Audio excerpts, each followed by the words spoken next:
everyone. Thank you so much for joining us.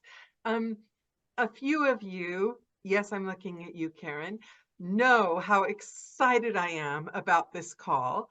I am a okay, let's just be honest here. I just really, really wanted to meet Fiona Ferris. So I used this call as an excuse because I love her books and without going into a long-winded story about the whole thing, I've got my lady basket because which we'll touch on later in the call, and actually quite a few too many baskets at this point. My husband doesn't like you as much as I do. The spa days, everything, everything. I grew up reading Vidal Sassoon's Scavulo on Beauty, all the homemaking 1950s books, and I loved the idea of redecorating your own room, building your furniture, making curtains, making things pretty and nice, and you did it, and it was creative, and dressing up and reinventing yourself. And when I got out into the grown-up world, I noticed that other people had never even considered it. You would go to work in offices and it would be beige and they wouldn't put anything up except some little picture somewhere, and that's it. And just they lived in a beige world and they were quite happy with it, as if all the other senses didn't exist and all that mattered was the job at hand. And as I got older, those books that I loved that were so dear to my heart, all my self-help and my collection of 1950s homemaking books and Mind Your PQ, Personality Quotient, they've stopped making so many of them. And then I discovered Fiona Ferris. And especially last summer, you all know I hate the summer. Well, Fiona has a book that gets you over that. You you have tackled winter, summer, feeling not fat, being happy, creating. So tell me about 10-year-old Fiona. 10-year-old Fiona. Well, she was a very happy girl. She loved her books and she loved the color pink, and she had a little bottle of rose fragrance from Yardley in England. I remember having that, and I used to love wearing that. And I liked the pink Avon bubble bath in the bottle that had the things down the side. I Oh, remember do that they still too. make that, do you think? That was when I was 10. I That want was a one of long, those. that was in 1980. And I just love having things pretty and nice, and I was very creative and I made things, and yeah, it was pretty good. Yeah. So where did you grow up? Where did you grow up? I grew up where I live now in Hawke's Bay in New Zealand. I've moved away to other parts of the country. I haven't lived overseas before, but I moved away to bigger cities and spent a lot of time, like several years in Christchurch in the South Island and 17 years in Auckland in the North Island, and which is our biggest city, which is a whole 1.5 million people. Yeah, And yeah. then as I got into my like mid to late 40s. It's like, oh, I just want to live a slow life. And where I come from is wine country. It's a real lovely area. Okay. And so my husband is into wine. He's a wine enthusiast.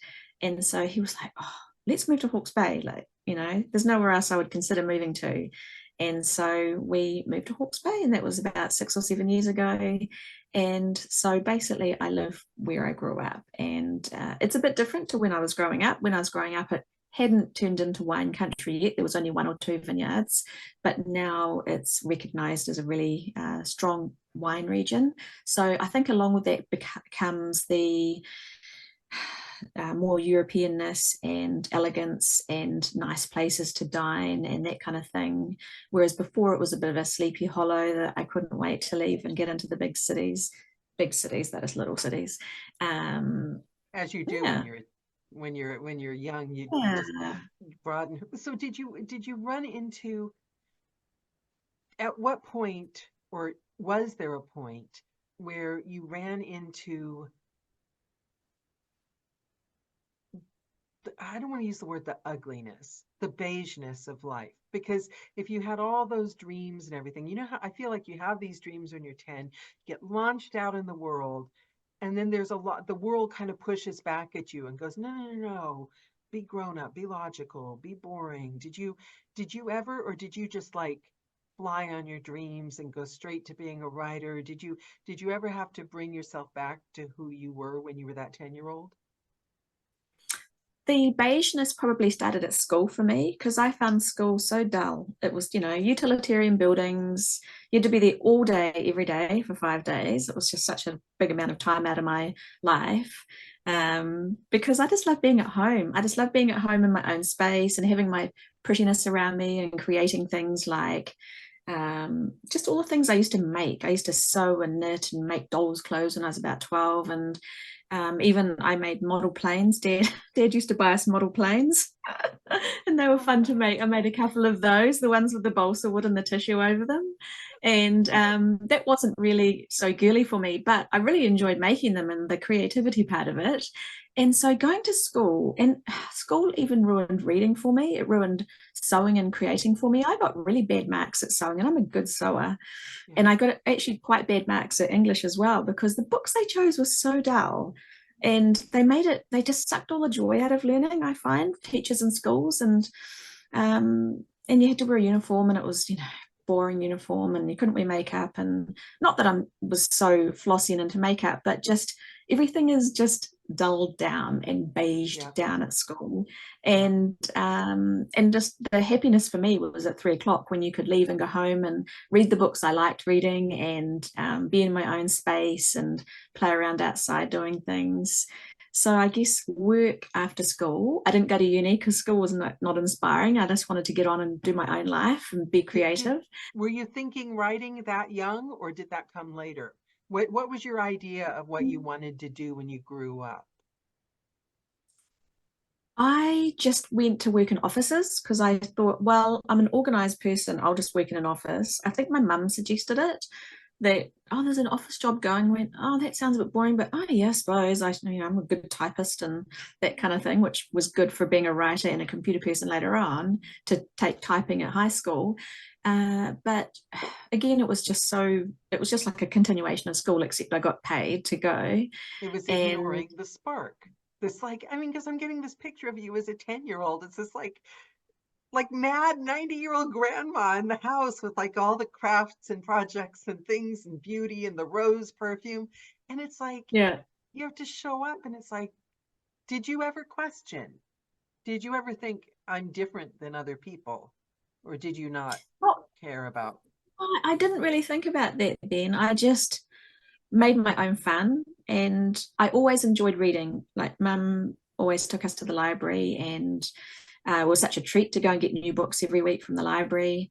And we get books for Christmas and birthdays and that kind of thing as well. And so I always love reading, but it was probably later that I thought I just like not that much later, but I just always wanted to be a writer, but I didn't know how you would be a writer in New Zealand. It's a tiny country at the bottom of the earth, and you sort of have to get an agent and a manager and a publisher. And I didn't know which of those things came first. And it was also big and grown up.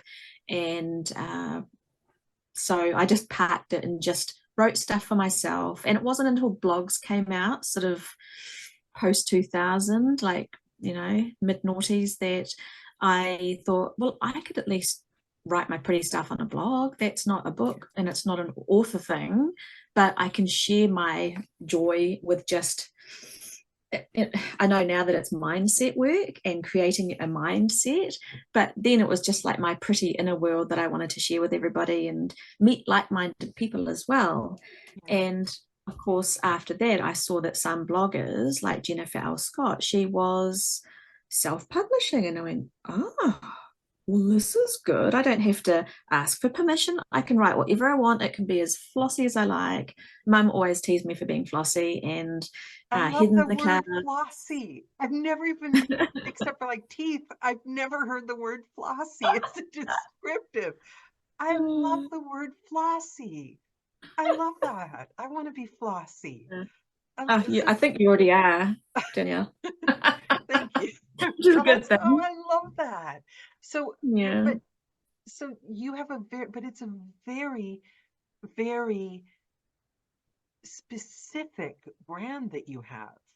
I mean, was it a combination of you're already very, very clear on your tastes and ideas? Because what impresses me, a lot of people write style books, and after the whole blogging thing, that kind of thing, it's abundant everywhere these days. But you Mhm. combine, first of all, you're some writer. I mean, you're like Yeah. you're novel writer. You guys, we're not talking self-help blog, on Google. Hmm. You're a serious writer, and you put that Yeah. into each one of your books. It's not like a cute little, you know, 5 ways to be gorgeous kind of thing. Um, Hmm. you write the hell out of your books. And second of Wow. all, but you have such a distinct brand, right? It's not just a bunch of ideas thrown in together. Did you have to Hmm. learn that, or did you start with that? Well, thank you for the nice words about writing, and I mean, that means a lot to me because I've not had any training. So I thought, well, maybe people will think the books are just a load of rubbish. No, Clearly, she's had no writing training. She's not been to writers' school or anything like that. no, And you're a some writer. You're a I think seriously good writer. I just let it out. I just let the crazy out. So your Um, first book, yeah, when you got your first book published, I mean, was it like, I'm afraid this won't work? What was it like? I thought there was enough people. Okay, let's rewind a little bit. You were asking me about something else, and it was Yeah. good. What were you asking me about when I Okay. talked about reading? Branding, how it Branding, that's started, the beigeness yes, of the yes, world. yeah. I It was do the this. branding that I I do talked this. about. Catch up. Get Yeah, I excited. tend to do that. So the personal brand is totally just unintentional. It wasn't a grand master plan. It's just me on a page. Like my books are who I am. Like people say to my husband, "Do you read Fiona's books? Like, you must be proud of her. Do you read her books?" And he's like, "No, because that's just who she is." Like if I read it, Authenticity. I live it every day. It's just our life. Like this is how we live. And she just writes about it. So he probably knows that just from the odd page or whatever that's been up on my screen on my computer. And I think part of what I do and maybe why people like it is because I have two sides of me. I've got this fanciful head in the clouds kind of, design your dream life and just like if it's boring outside, escape into your head and just live there for a little bit because it's pretty in there and make it nice. And the other part is that I'm really practical and down to earth. And I love being financially savvy and not wasting money and being a thrifty person. So all of that combines to make my personal brand, I feel like. And I get that, I think, from the practical side, from living in New Zealand, because we're a really down to earth country. And also my parents, particularly my dad, he was very clever with his hands and creative as well. But both of my parents are very practical and down to earth. So I think those two things give me what is my uniqueness, just guessing, because I can only see it from the inside out. My readers can tell me what they get from my books, but that's from my perspective, what I think you were asking about.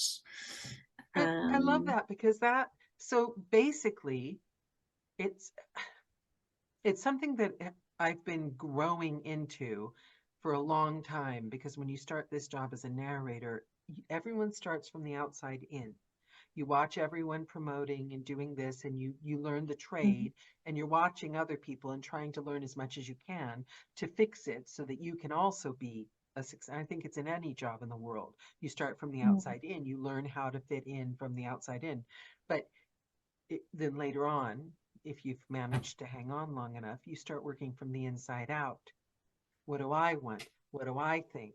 How do I think I'm going to do this better? And you seem to instinctively work from the inside out. So you didn't go in and I'm going to take 600 courses online and learn how to be a writer. You went, these are the things I like, and I like them so strongly. Here's my gift to the world. And also, I noticed in your books, the thing that I love about your books, and I think it's quite smart. I think it's along with the money. I don't know if it's on purpose. You have Probably maybe not. it might be, I think it's just probably the way you live your life is Yeah. you have a very strong basis of ritual. You have a sense of ritual. Like a lot of the things you do, it's like the crafts, the building things, the lady basket. It's that's all, it's all part of a curated life, isn't it? But it's also ritual. And I'm learning the things that, like the rituals we have in our life, don't they give us comfort?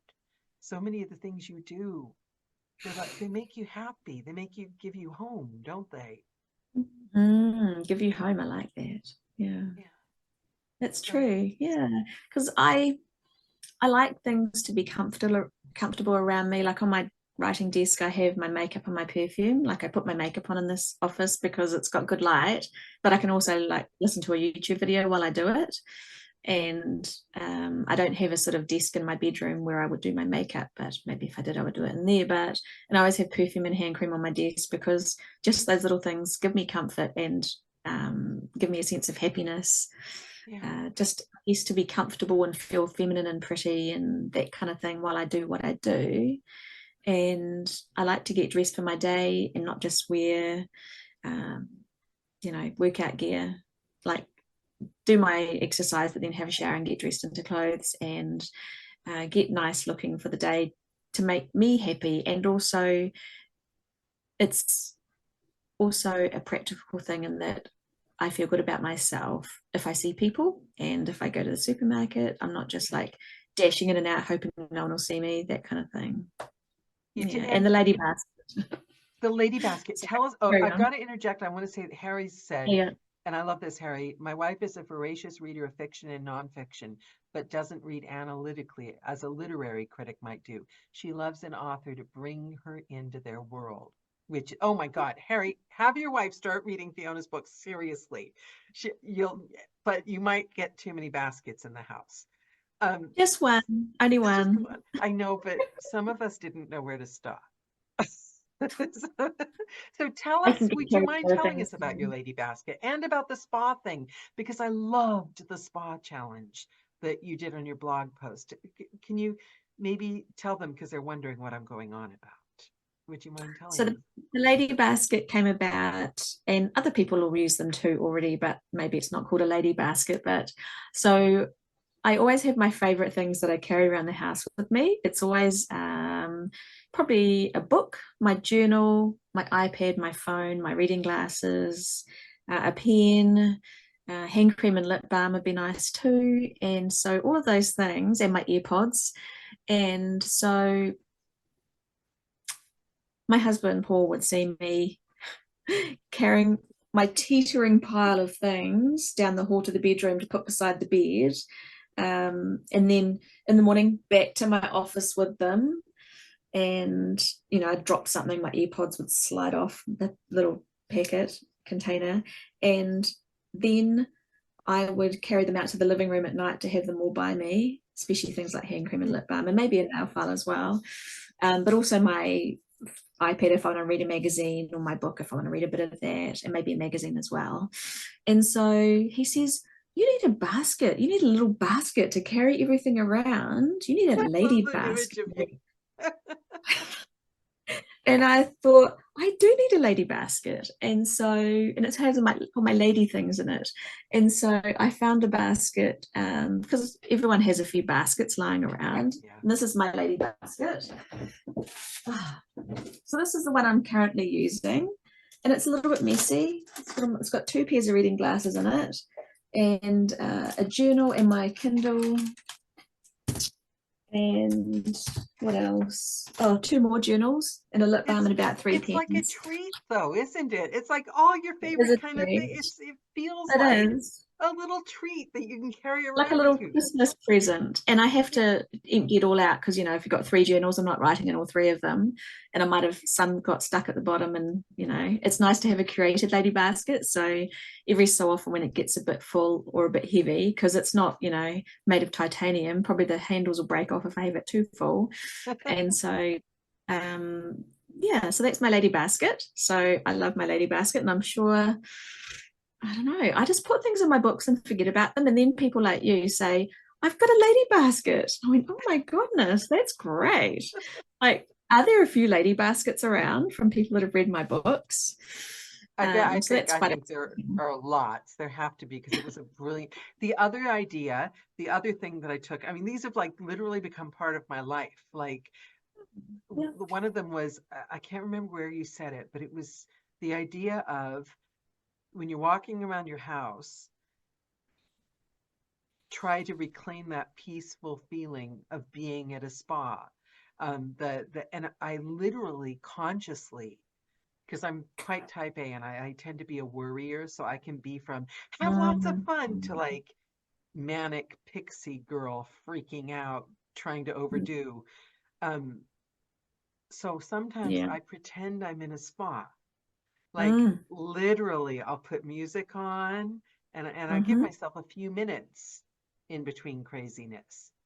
Um, Lovely. and and that's really, I mean, so what do you do schedule wise? Have you ever struggled with schedule? Can you tell me about your kind of schedule, how you, I'm interested in how you curate your day because it drives me crazy that I have the perfect life, the perfect home, all my gorgeous stuff here.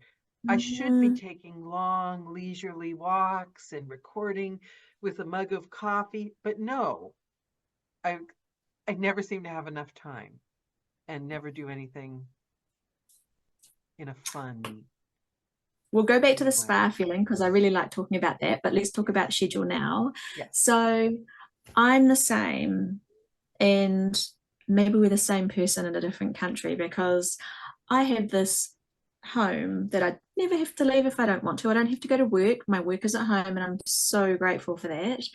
And I have all my favorite things around me. Yeah.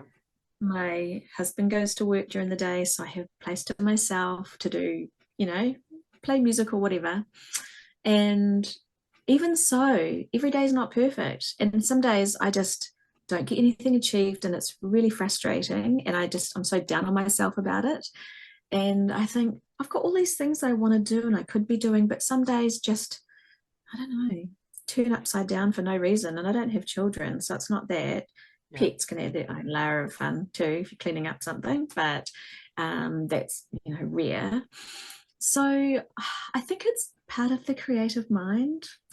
I think, and Mm. you've got to like I've got to manage myself like I've got a mind that's a toddler and I actually have to tell myself what I'm going to do that day and make it fun because it always has to be fun. Like anything I do has to be fun or at least not boring. And if I have to do a boring job, I'll make it fun with an audiobook or whatever. If I decide I'm going to do some ironing, I'll, get my iPad out and watch a YouTube or listen to an audiobook. Um, but yeah, every day is different, but I do try and have a little bit of, I need a loose schedule. Like if I don't have any schedule, like my idea of bliss is to have a day with nothing in it, that I can do anything that I want and I don't have to see anybody and I don't have any appointments. But then if I don't corral it at least a little bit, it'll just be wasted. And Yeah. so I have an idea of things I want to do, and I try and do my important things first. And I've decided to change up how I write a little bit and do my exercise first in the day and shower and get ready. Whereas I used to come out for many years and have my cup of tea and write and then do my exercise and shower later on. But then I just found I'd be getting towards lunchtime and I was having a shower and it didn't feel good. Yeah. So I've decided do the exercise first, jump out of bed into my gear and either do a class on YouTube or go for a walk. So I've just started that actually this week and it feels really good. Yeah. And then I See, go I'm and trying to make myself start it, but we go back to what you said about why would I leave my house? All my stuff is here. mm, that's why I don't go to exercise outside of the house. I Oh, used, I've been to gyms in the past and I've joined yoga studios in the past, but I just don't like driving anywhere and going somewhere. It's just such a waste of time to me. And yeah. when I had a yoga membership for about 6 months a few years ago. And yes, it was good. I sort of make myself do things by trapping myself. So I'll pay for a 6 month yoga membership and think I'm going to go 4 times a week to get the most out of it. And then I feel trapped. I don't want to do it, but I do it because I've paid the money and I don't want to waste it. But it was like having a part-time job, 4 days a week, Yeah, because you drive there, 20 minutes get there, hour and a half, have a shower, drive home. That's my morning gone. yeah, Um, so I like to make things efficient so that I can have more time to relax. And so that's why it suits me to either go for a walk down the road or we got a treadmill just before lockdown, I think. My husband was really keen on a treadmill and I'm like, oh, yeah, okay. So we both use it, but that's really nice on a day when it's pouring with rain and I'm going for a walk reading, not reading, but watching television or watching a movie. So yeah. that's really cool. But that's in our house. Basically, I've made my house so that I never have to leave it. And if I didn't have a treadmill and it was raining, I would do sort of more of a cardio thing on YouTube. Like I put my mat in front of the TV and do a yoga class or a Pilates class. There's so many And cool classes. Like I'm going there back is. doing the Claudia Schiffer from the 1990s. She has like Oh, I love it. weightlifting, upper body Yeah, weightlifting. And it's that's cool. Claudia Schiffer. I mean, it's who Is could it on not like YouTube? that? It's on YouTube. You can get the whole, I'll send you the link after the Right, call. She's right. so cool. And the music's really cool, kind of like 1990s. So I I can give you really a love the feel. 90s vibe. It's so fun. So that would Yeah. be a neat workout. And how I got over exercise and working out being boring and I should do it and it's just boring and I don't want to do it is that I say that it's part of my rich lady lifestyle. Like I'm having a private lesson at home. Oh, I And love that. I love that. so Oh, can I steal that? I want a rich lady totally, lifestyle. I you've love got that. one.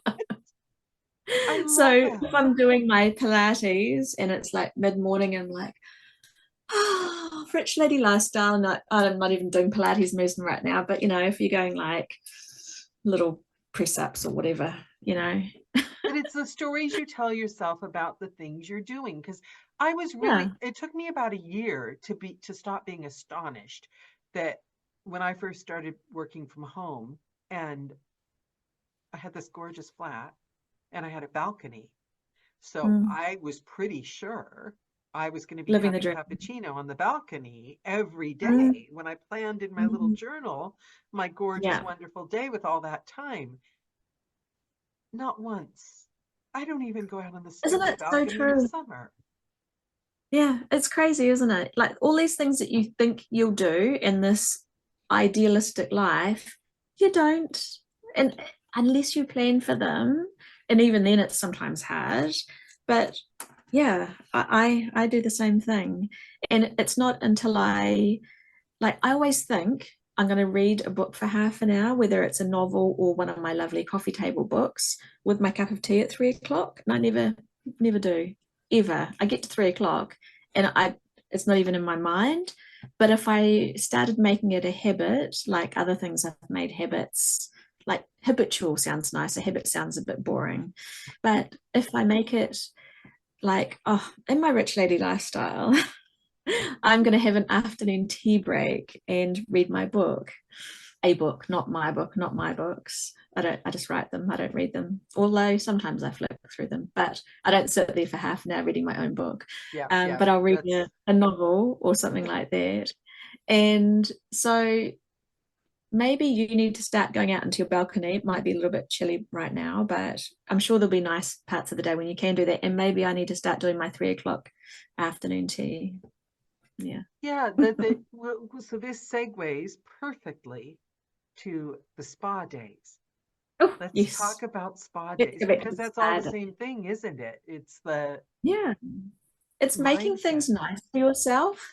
And when you make things nice for yourself, it's nice for other people, whether they live with you or not, because they might visit you for a start and see how you live, or they just might sense that you're really happy and serene and peaceful. Like my husband often says that he loves all the details that I have around the house, and I do them for me because it would feel a bit weird to do them for him. Like when you do something specifically to impress another person, it doesn't feel authentic to you. So Yeah. I just forget about that. I just do things that I like, but he likes them too. Like I always have all the lamps on during the day, even if it's bright summer outside like it is today. Like I just like lamps on. I don't have the main overhead lights on, but all the lamps are on. Like every morning I Lighting go is around. very important. Yeah, I Yeah. turn on all the lamps in the morning, power bill be damned. And I thought, even if it cost me $50 a year more to have all the lamps on, I'll pay it for my ambience. And I turn my soft music on, and I've just turned it off for this video because it's in the hall outside my office. So it sort of filters throughout the house just softly, just soft, peaceful music. But I know that they doesn't like come out well on a video, or I think I had one of my own videos. I had some classical music on in the background, and I was sent a copyright notice, and I felt like I got in trouble. So I made sure I turned the music off for our video. But I always have the music going, and I always light a candle on the hall table as well, and it's scented so that that pretty soft fragrance is in the house as well. And I guess I got all these little ideas from going to, I mean, I'm not one to go to a spa often. And if in the past, if I've gone, it's been to get my legs waxed or something, you know, and the odd facial as well, which is really nice. But what I love about going to those places is that they have, it just feels peaceful the minute you walk in. Yeah. Like you know, it's like the air conditioning's on if it's hot outside, or the heating's on if it's cold outside. Like it's a nice temperate climate. There's really, really soft, fluty music in the background that just instantly makes your shoulders relax. The whole place smells very fresh, often with a like essential oil, you know, Yeah. diffusing. And I do have one of those at our front door as well, down the other end of the house, that I just like the freshness of the essential oils diffusing. And in a spa, what else do they have? They have it, often it's just very light, bright colors, and they might have some fairy lights around the mirror or some fresh or silk flowers. And it's just you know that kind of atmosphere when you go into a spa place or The a beauty towels therapy. are fluffier. To me, Clean it's almost like towel. expensive hotels. I love Yes. expensive. I mean, the stupid thing is, obviously, my priorities are in the wrong place. I went to a I don't really care. expensive hospital because I had to have surgery, right? So, like, it's supposed to be this horrible time of your life, right? Yeah. Because it was like I had a brain tumor. It was like this was like a big deal. You're supposed to be That's a traumatized. big deal. But I had Yeah. insurance, and because it was so serious, it was the best hospital in London. And the food and the towels. And all I remember about the like visit is the coffee in the coffee maker was like divine. And I couldn't get them to like, nobody knew, like, I wanted that coffee. The Mm. breakfast was luxurious. The dinner was fabulous. The towels were like, it was like a gorgeous hotel. Do you know what I mean? Mm. And this is supposed to be Mm. like a horrible, awful, traumatic experience. And I still remember that meal. I still, It's so fabulous. yeah, Like that would be the worst time of your life, not knowing, you know, what's going to happen. yeah, not And so what bad. you're remembering about it is all this beauty. Yeah, And that surely must be part of somebody's healing. yeah, yeah. I Yeah, never that's even, I mean, wonderful. I don't pay too much attention to the bad bits of life. I kind of like just fast forward Mm, and think about how perfect I'm going to be after I get over it. I am quite yeah. good at that. Um, but noticing the good bits. No, what about food? Do you do the same with food? Do you take care with food? Do you like the smells, the sights? Do you have favorite foods? Do you cook, or is it not Yeah. a thing? No, I definitely cook. We eat all of our meals at home. Uh, 21 out of 21 meals, if you're thinking about 3 meals a day times 7 days. Um, and yeah, I love good food. And again, I have made the healthy way preferable and fun and enjoyable, because I can easily get into eating not good foods. Yeah. And the more you have of something, the more you want of it. So if you think, oh, I haven't had really like scrumptious milk chocolate for a while, maybe I'll get some. And then I'll eat it all in one sitting and feel really unwell. So I remember, oh, that's right, dark chocolate works better for me. But dark chocolate seems a bit boring, so I can only eat 2 pieces at a time, like 2 pieces a day. So how shall I make it the preference? And I think, oh, okay, well, the European me would eat chocolate that's dark. The Oh, elegant me can only eat 2 pieces a day. oh, And I love And I love having a slim kitchen in that, it's what the rich, thin lady would have in her kitchen. She wouldn't have the milk chocolate that she would eat the entire bar at once because it's so easy to eat, and think it's a treat. No, she would treat herself to her 2 squares of dark chocolate and be elegant and slim. So it's just little tricks like that I play with myself. That's So so it actually gives me brilliant, though. I real mean, pleasure to Fiona's, buy my dark chocolate each week and I not the like, stuff that I can't go easy on. Yeah. I'm interrupting you because I'm like, my brain is just like, I've got this image of, I asked myself, so would the rich European me sit on the couch watching gross shows on Netflix at 3 a.m., eating something out of a bag just because it has salt in it that doesn't really taste nice? Oh, I love salt. You know, I love the rich European me. I keep interrupting you because I basically think you're like the coolest human being on earth. But I, this, it goes back to the stories you tell yourself.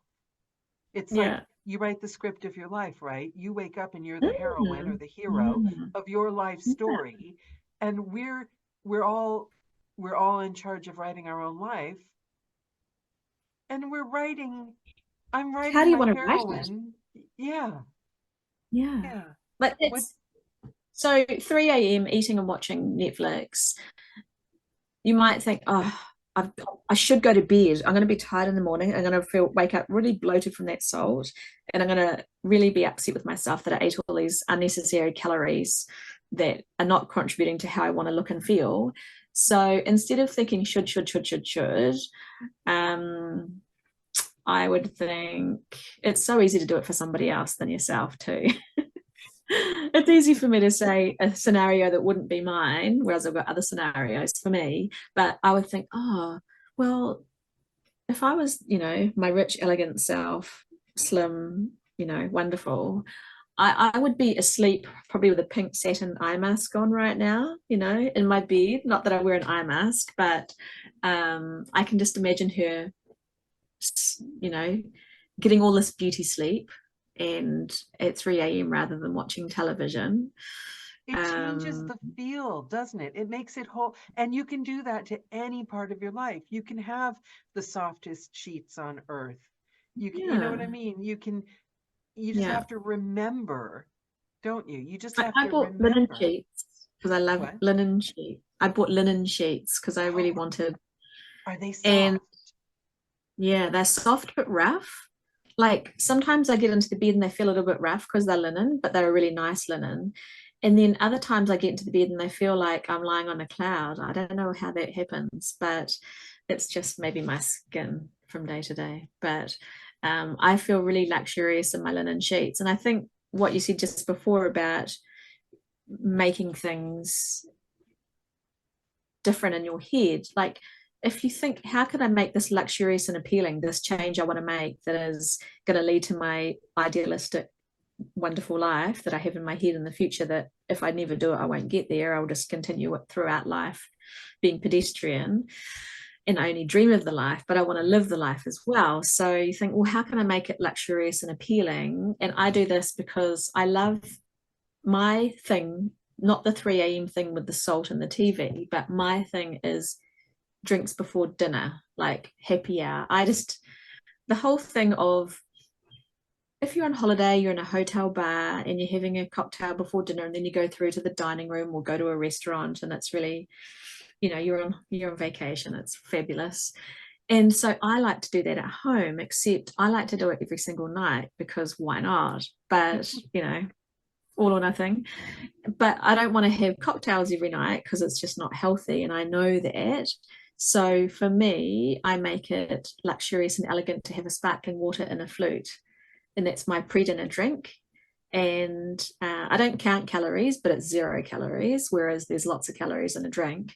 And I have a glass of wine with dinner, and that's my elegant lifestyle. And that feels good to me. Yeah. Like it didn't feel good to me to have a drink before dinner and then a drink with dinner. And then if you do that every night, it's just like drinks galore. But I like that I have, and I just have a small glass of wine. Like when you go to a restaurant and you order wine by the glass, it's not much in a glass. It's not the whole, you're not ordering the whole bottle. Yeah. So I have wine by the glass with dinner. I just make it like a restaurant. But Yeah, the thing how I look. I recently discovered, people might laugh at me, but I didn't realize how important the tradition was to me. But I don't, I haven't been able to drink alcohol for a few years just because I had throat problems. Just wasn't, I felt tired afterwards. I just didn't Yeah. feel well afterwards, and I knew it wasn't good for me.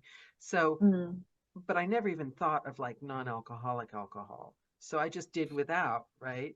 Mhm. But I didn't realize there's another level. And it's what you say about like, the celebration, the ritual. My father and I used to, and I thought I was so grown up. He would have, because he's Italian, when he's making the dinner for Mhm. guests, he would have an Mhm. ice cold beer, and I would have an ice cold beer with him. And I thought I was like so adult. And it was like such a big deal. And I'd Mhm. sit in the excitement, the house is clean, the guests are coming over, that smells like this beautiful Italian meal, and I'm having an ice cold beer. I discovered that and my favorite bubbly, non-alcoholic. And Mhm. now, while I'm making the dinner, which I find so boring, I have music on, I have an ice cold beer. It tastes, I mean, I don't get a lovely buzz and love everyone and take lots of selfies afterwards, but it tastes the same. And do you know what? I didn't realize how fulfilling that Mm. the memories, the Mm. ritual, the tradition, that was what I missed, not the alcohol, but it was Exactly. my dad. Yeah. Yeah, And you're creating that nice time that you had with your dad yeah, and making a beautiful meal and having a drink and relaxing as you cook and the yeah, music as well. It makes a huge part of it. yeah. Oh, that's really cool. And That's I just lovely. pretend that I'm getting drunk.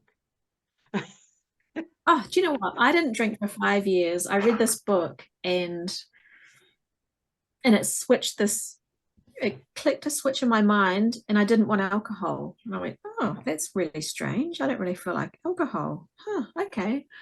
And it continued for 5 years and I didn't drink at all. And then one day I woke up and went, oh, I feel like trying wine again. And so I did. And so, yeah, I don't understand it myself. I don't try to.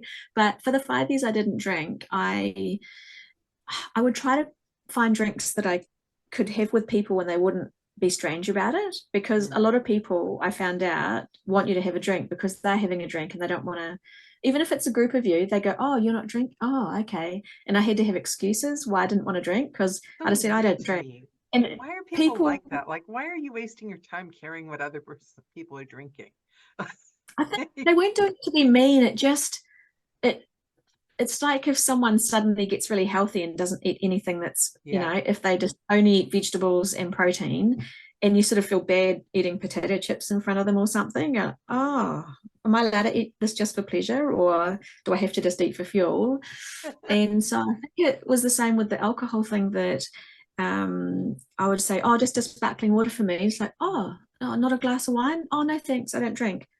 Oh, and it was almost like it was putting a spotlight on them and oh why do yeah. you drink, it's not adding anything to your life that's healthy or whatever, but I know it's fun. And so I started saying, oh no, I'm the driver tonight, my turn, or oh, I'm on a health kick, I'm just not drinking for a few weeks. And so I started getting drinks that people wouldn't notice, like Paul would order them from me at the bar, or if we went to a house I would take like a non-alcoholic sparkling wine. In one particular party, it was at a friend of my brother's and it was just Paul and I and a whole house full of gay guys, big dinner party. And my brother and his partner and all these other glamorous couples. So just us and men. And it was such the epic dinner party. It was fabulous. I think there was one other boy girl couple there as well. And I had my bottle of non-alcoholic sparkling wine that I just had on the kitchen counter. And I was filling up my flute and I felt quite drunk. Like I felt really buzzed. And it was because it was such a fun night. And Yeah. I knew that my wine had no alcohol in it and no one else was giving me drinks. So I just thought, oh, that's interesting. Like you don't I had this funny friend at high school and he always used to say in a humorous way, I don't need alcohol to have a good time. And he just said it so funny that it was always funny. But I felt like that myself But on it's that you're particular writing your evening. own script, and if you can convince Mm. yourself, we've got the queen of visualization on this call, Karen. Oh, She really? the queen of visualization, and she's always trying to. I'm good sometimes, but then if I'm in a bad mood, I'm bad. Um, Mm. but I'm bad at it. But you convinced yourself.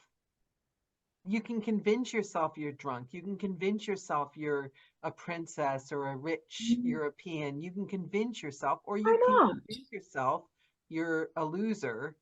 That you can. Yes. We can Yeah. convince ourselves, can't we? So And true.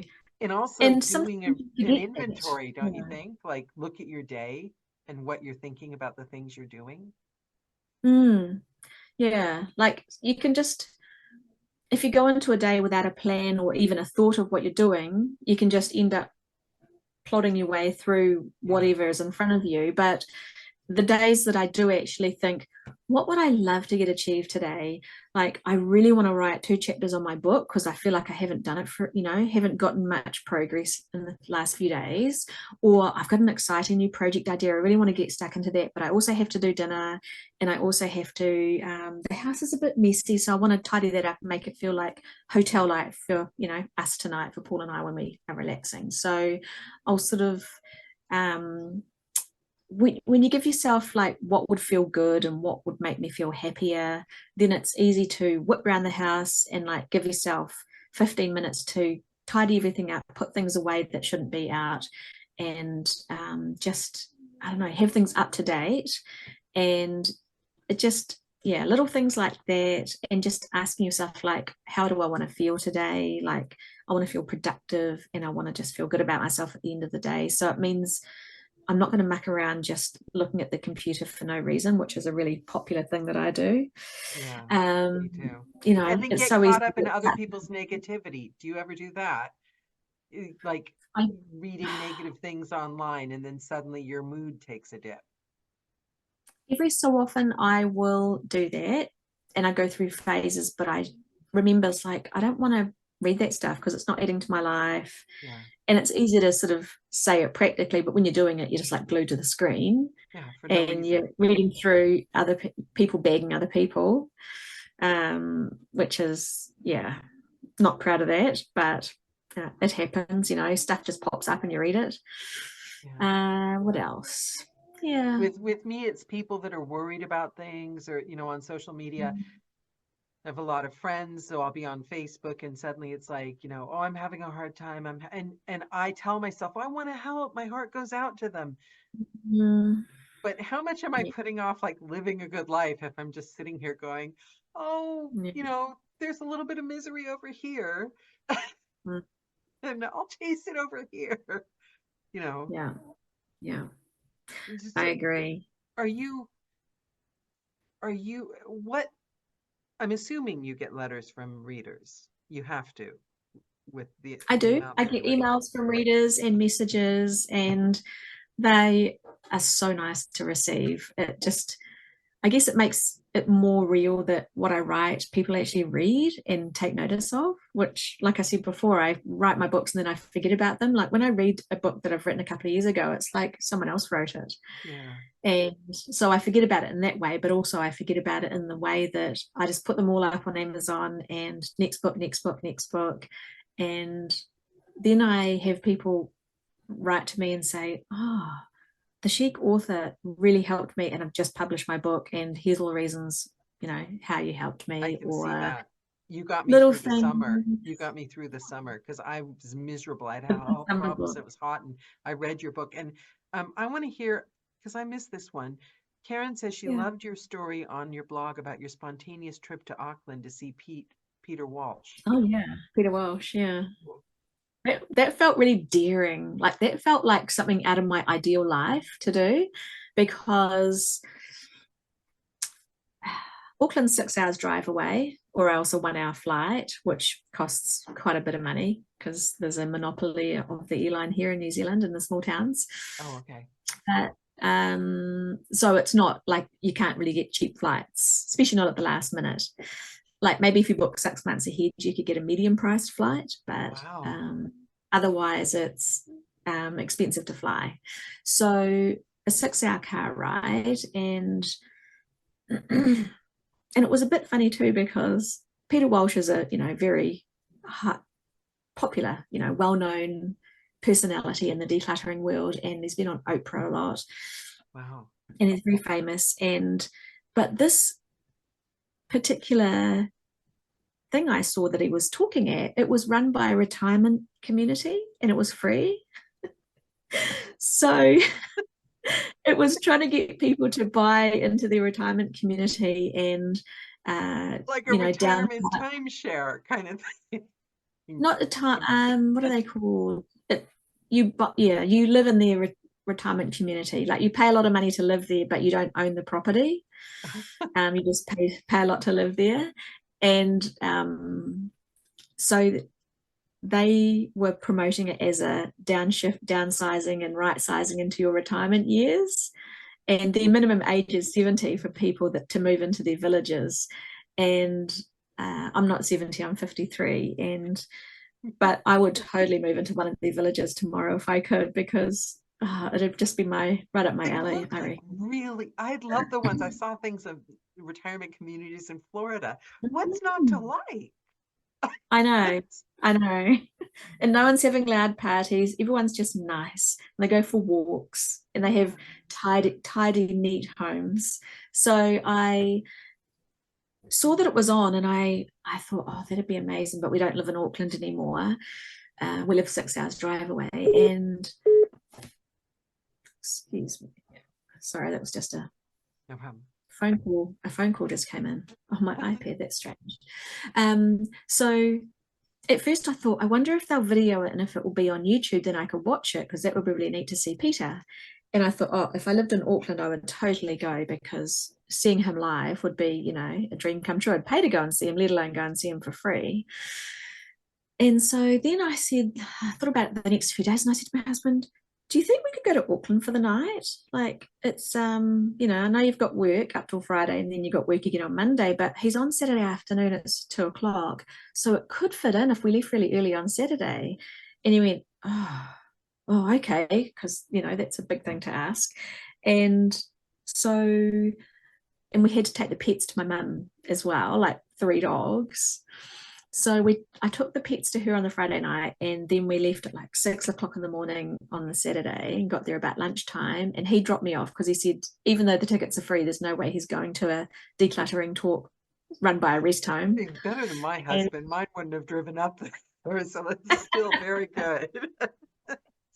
So he drove me up there, and then we stayed the night, like that. It was finished about 4 o'clock, and then we stayed a night in a really beautiful hotel and drove home on the Sunday. So it was actually fabulous. And I felt really proud of myself, because they didn't video it and they didn't put it on YouTube, because I asked them if they would so I could rewatch it, but they said no, we can't, for whatever reason, copyright or whatever, or we just aren't putting it up on YouTube.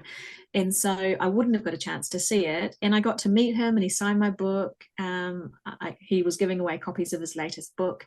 And it was just really, really cool. And it wasn't just older people there as well. There was a lot of those, but and they were all going in for the free lunch beforehand. There was sandwiches and things and cakes. But there was people my age as well that just loved Peter Walsh. Like, we were all in the front row. Everyone else is there for the free lunch. Fiona drove 6 hours.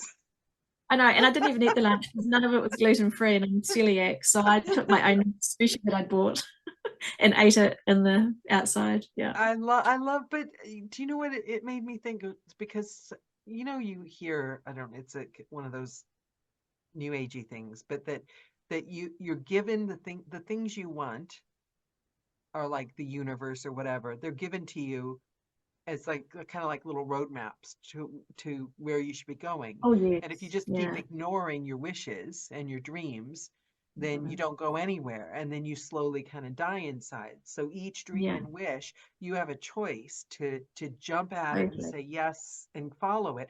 And you did that. And the little repercussions that could come from that. I mean, we're having this conversation now, it's on your blog, but also you saw the retirement community. Maybe someday, when later in life you could be like, well, I had this experience. You went and showed yourself that you could do the things. It changes us, I think, every time we do something that our heart asked for. I agree. We need to follow the breadcrumbs. My husband always says, follow the breadcrumbs about, whatever. And Oh, just I like if love something your lights you out, husband. he's a That's he's a really good boy. nice. I asked the universe to send me somebody who was just like me but male, and I wrote a big list of all the things that I thought an ideal husband would have, Oh, and pretty much he makes the list, the whole list. can I ask where And you met? Was it like eyes met across a crowded room kind of thing? we were at the pub. We were at a bar, both having drinks. I was having a drink with my sister, and he was out with his friends. And his friend tried to pick up my sister and took her out on a few dates.